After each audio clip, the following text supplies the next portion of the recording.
और यहाँ आपको बताएं, इस्राएली दारुल हुकूमत तल अबीब में नेतन्याहू के खिलाफ शदीद एहतजाज किया गया।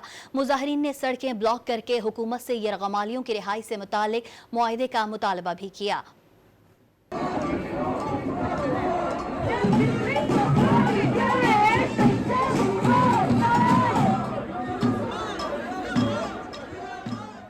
और यहाँ आपको बताएं, इस्राएली दारुल हुकूमत तल अबीब में नेतन्याहू के खिलाफ शदीद एहतजाज किया गया। मुजाहिरीन ने सड़कें ब्लॉक करके हुकूमत से यरगमालियों की रिहाई से मुतालिक मुआहदे का मुतालबा भी किया।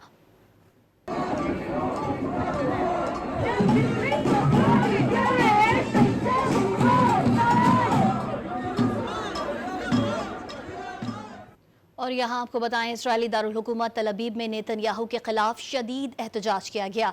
मुजाहिरीन ने सड़कें ब्लॉक करके हुकूमत से यरगमालियों की रिहाई से मुतालिक मुआहदे का मुतालबा भी किया।